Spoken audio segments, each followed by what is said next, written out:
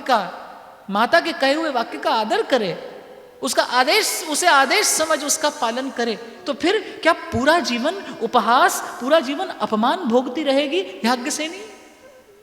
क्या पूरा जीवन कुल कलंकिनी कहलाएगी द्रौपदी?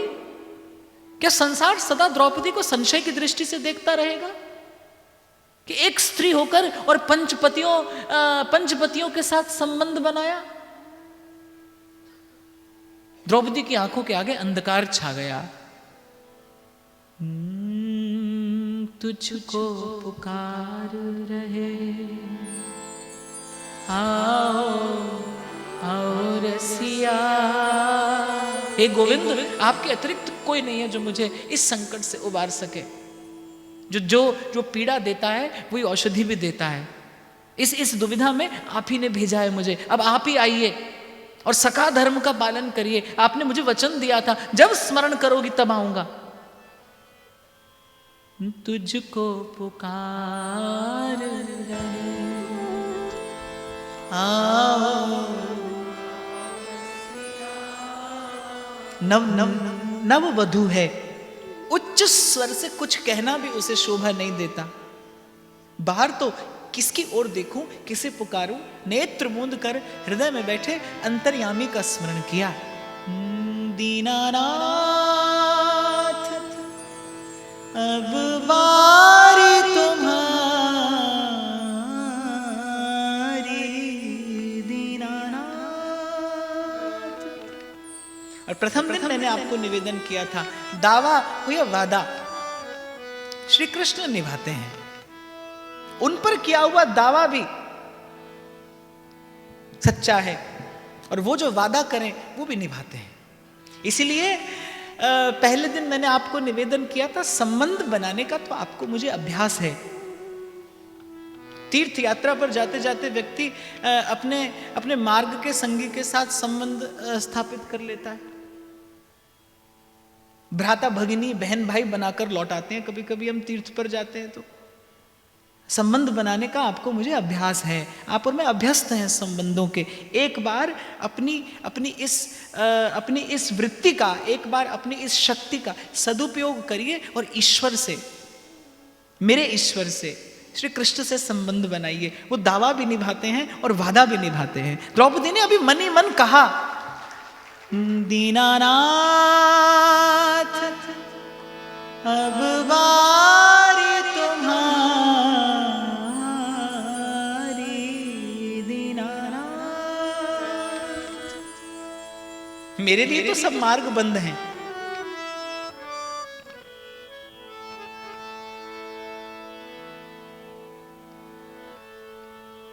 मेरे लिए सब मार्ग अवरुद्ध हैं। कौन आएगा, कौन निकालेगा मुझे इस संकट से?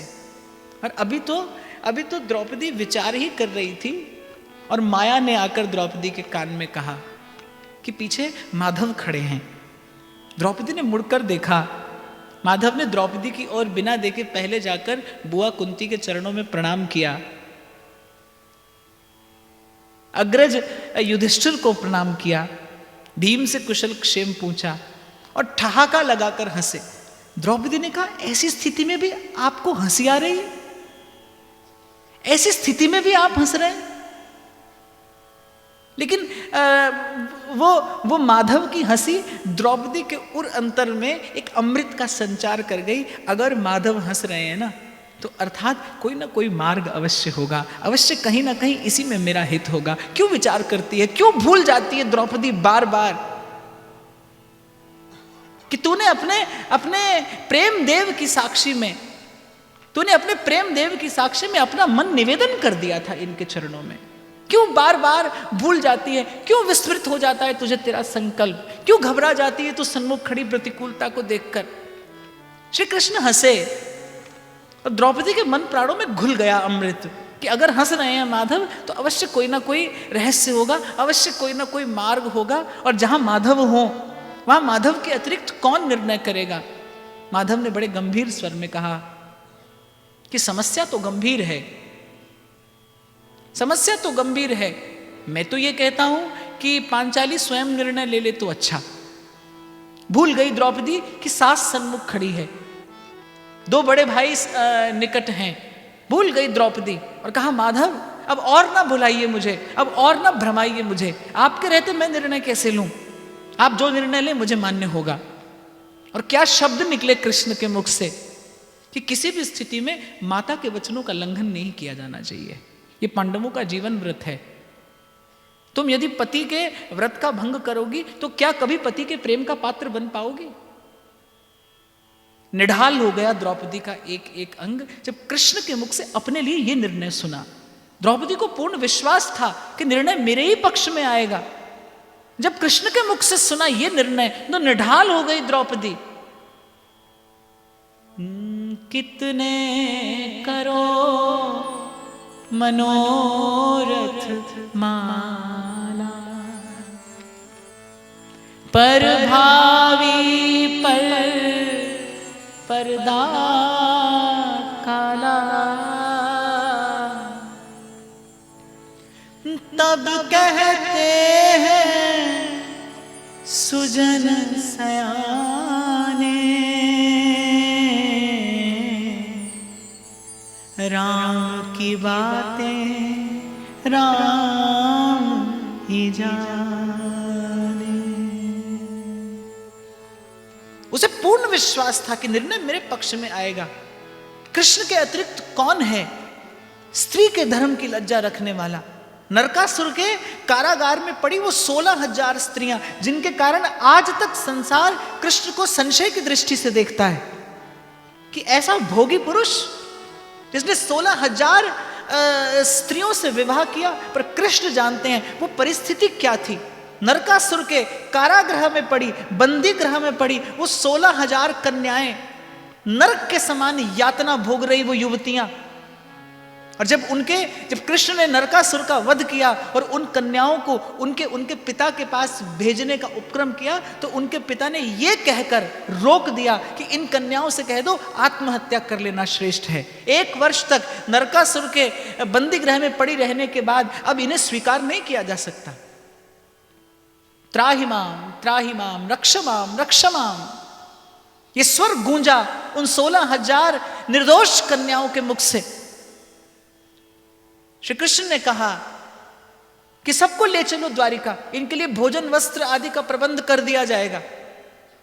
बोल उठी थी एक कन्या कि केशव भोजन वस्त्र आदि तो नरकासुर के कारागृह में भी हमें मिलता है, हमारा खोया हुआ सम्मान हमें कौन लौटाएगा? वस्त्र मैला हो, जीर्ण हो, शीर्ण हो, एक स्त्री स्वीकार कर लेती है। पति के घर में सुविधा ना हो, स्त्री स्वीकार करती है। और मैंने तो देखा है भाई, कभी कभी स्त्री पति के सम्मान की रक्षा के लिए छिपा लेती है पति के सारे दोष, पति की सारी त्रुटियां छिपा लेती है एक स्त्री, पर पति का समाज में, पति का संसार में अपयश नहीं होने देती। केशव आप तो अंतर्यामी हैं। यदि भोजन और वस्त्र ही जीवन का उद्देश्य होता तो वो तो नरकासुर के इस कारागृह में भी हमें मिलता है। हमें हमारा खोया हुआ सम्मान कौन देगा? उस घड़ी कृष्ण के हृदय की ईश्वरता आंदोलित हुई। आए शरण तजहू नहीं ताहू, जान गए अंतर्यामी मन की बात कि ये पूर्ण स्त्री होने का सम्मान चाहती हैं। उस समय लिया श्री कृष्ण ने निर्णय, उन 16,000 कन्याओं को उनका सम्मान दिलाया। तो द्रौपदी के मन में इस बात का विचार कि कृष्ण से अधिक कौन जानता है कि स्त्री का सम्मान कैसे किया जाए? कृष्ण से अधिक कौन जानता है कि स्त्री का हृदय कितना कोमल होता है, क्या होती है उसके भीतर उद्वेलित होती हुई भावना? कृष्ण से अधिक कौन परिचित है कृष्ण स्त्री हृदय की भावना से? भले संसार आज किसी भी दृष्टि से देखे कृष्ण को, पर मुझे बड़ा गर्व है और मैं तो सदा कहता हूं यदि कोई पक्षपात भी समझे तो मुझे कृष्ण के पक्ष में खड़ा होने का भी बड़ा गर्व और गौरव है कि यदि इस समग्र अस्तित्व का कोई एक महानायक है जिसने सबको स्वीकार किया है तो वो केवल कृष्ण है, केवल कृष्ण है, केवल कृष्ण है, जिसने सबको स्वीकार किया। वो प्रेम स्वरूपा गोपी थी, वो तब भी स्वीकार की गई। और भावना के स्थान पर यदि वासना थी तो कृष्ण कुब्जा को भी अस्वीकार नहीं करते, वो उसे भी सम्मान देते हैं। समर्थ कर सकता है कोई, ये असमर्थ के वश का कार्य नहीं, ये कोई समर्थ कर सकता है। मुझे पक्षपात भी करना पड़े तो मैं करूंगा, पर इस अस्तित्व का अगर कोई महानायक है तो वो कृष्ण है, केवल कृष्ण। संसार तो ओछी दृष्टि से देखता है बाप, संसार के पास तो आधी अधूरी चमड़े की आंख से चमड़ा दिखाई पड़ता है बस। संसार तो बड़ी छिछली दृष्टि से देखता है। एक बार खुले सतसंगति की कृपा से श्रद्धा और विश्वास का नेत्र, मैं तो कहता हूं कोई एक क्षण के लिए कृष्ण को न भी माने भगवान, क्योंकि कृष्ण में भगवत्ता का दर्शन तो उसी को होता है जिसको कृष्ण कराना चाहते हैं, जिसके नेत्रों से पर्दा कृष्ण की माया हटाती है, वो कृष्ण का वो स्वरूप देखता है। मैं तो कहता हूं एक क्षण के लिए आप न भी मानिए कृष्ण को भगवान, तो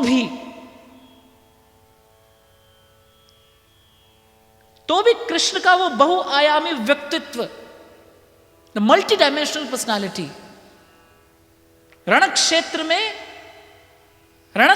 में परित्राणाय साधूनां विनाशाय च दुष्कृतां धर्म संस्थापनार्थाय संभवामि युगे युगे। और वही कृष्ण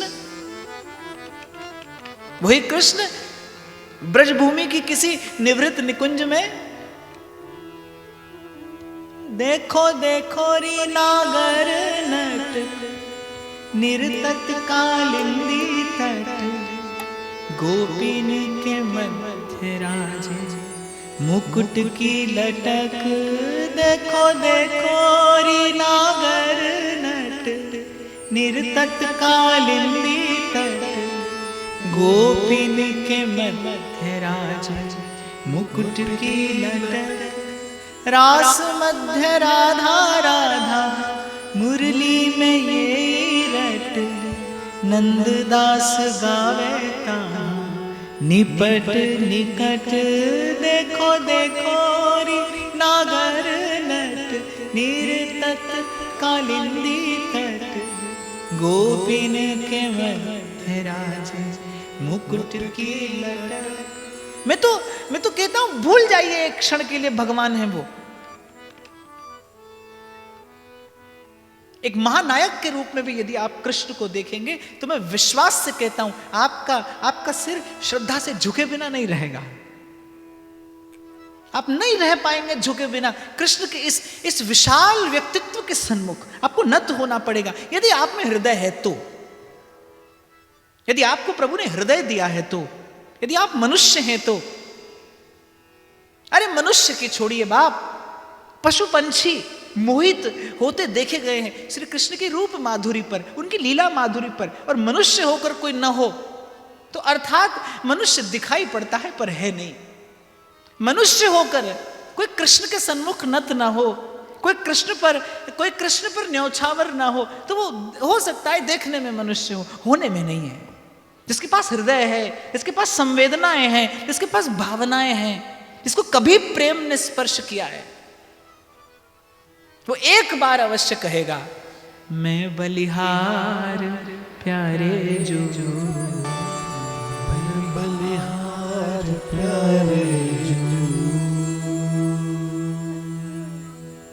अब तो द्रौपदी के पास कोई मार्ग नहीं, कोई युक्ति नहीं। क्या बट जाना होगा मुझे पंचपतियों में? क्या ऐसा भी कभी हुआ काल क्रम में किसी स्त्री के साथ? माधव ने कहा द्रौपदी अब ध्यान से सुनो, मैंने तुमसे प्रथम भेंट में कहा था कि तुम कोई साधारण कन्या नहीं हो, तुम यज्ञ संभूता हो, देवताओं का बल और तेज लेकर इस धराधाम पर प्रकट हुई हो, अवतरित हुई हो। मेरी लीला में सहयोग ही तुम्हारे जन्म और जीवन धारण करने का उद्देश्य है। तुम स्त्री नहीं हो। और ये जो 5 तुम्हारे सन्मुख खड़े हैं, जिस प्रकार एक भी तत्व यदि न हो तो शरीर की रचना नहीं हो सकती। पंचभूतों से यह संसार बना है, इस देह की रचना हुई है। पृथ्वी जल अग्नि वायु आकाश, कृष्णा समझना, ये 5 पांडव नहीं, ये 5 पुरुष नहीं, ये पंचभूत हैं, ये देह का निर्माण करेंगे और तुम होगी उस देह की आत्मा, और उस देह और आत्मा से, उस देह और आत्मा से जो धर्म जन्म लेगा वही धर्म, उसी धर्म की स्थापना मेरे इस लोक में अवतरण का हेतु है। भूल जाओ कि तुम स्त्री हो और भूल जाओ कि ये 5 पुरुष हैं। इन 5 में से एक भी यदि इतर हुआ तो मेरा कार्य सिद्ध नहीं होगा। ये 5 पुरुष नहीं, ये पंचभूत, पृथ्वी, जल, अग्नि, वायु, आकाश, और पंचभूतों से कितना भी सुंदर शरीर निर्माण क्यों ना कर लिया जाए, लेकिन जब तक उसमें आत्मा न हो तब तक वो शरीर कार्य कैसे करे, कैसे क्रियान्वित हो ये यंत्र। ये 5 पांडव, पंचभूत और तुम, इनकी एक गत प्राणा पांचाली, एक बार मौन होकर स्वीकार कर लो। मैं जानता हूं कि मैं तुम्हारी झोली में क्या डाल रहा हूं, मैं जानता हूं कि मैं तुम्हारी झोली में क्या डाल रहा हूं। एक ऋण, एक उपकार और करो मुझ पर कृष्णा, तुम्हारे अतिरिक्त ये कोई न कर पाएगा, तुम्हारे अतिरिक्त ये कोई न कर पाएगा। मैं बड़ी क्षमा याचना पूर्वक ये बात यहां से निवेदन कर रहा हूं। कृष्ण को ये अपेक्षा रुक्मिणी और सत्यभामा से भी नहीं है। वो पत्नी हैं, वो पट्ट महिषियां हैं, वो पत्नियां हैं, वो पटरानी है, पर कृष्ण को ये आशा, ये अपेक्षा उनसे भी नहीं है। कृष्णा, तुम्हारे अतिरिक्त ये कार्य कोई न कर पाएगा, कोई नहीं है इस समय, इस समग्र भरत खंड में कोई ऐसी स्त्री जिसे मैं इतना गुरुतर कार्य निर्वाह करने के लिए दे सकूं। केवल तुम हो, केवल तुम। और तुमने कभी वचन दिया था मुझे,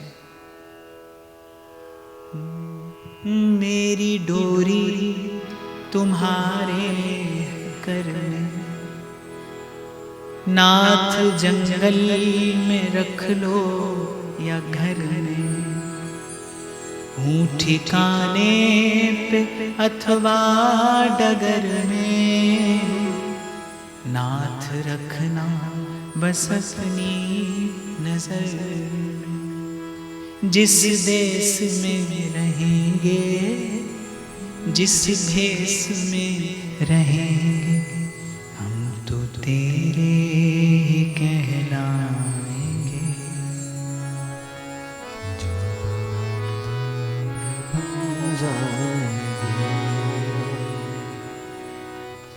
इष्ट और इष्ट के चरणों में किया हुआ समर्पण क्या कभी किसी भी स्थिति में लौटा लेना हितकर होगा द्रौपदी? द्रौपदी ने अपने मन से पूछा। उसी प्रकार नेत्रों से 2 अश्रु बिंदु कृष्ण के चरणों में निवेदन कर अपनी मौन स्वीकृति दे दी।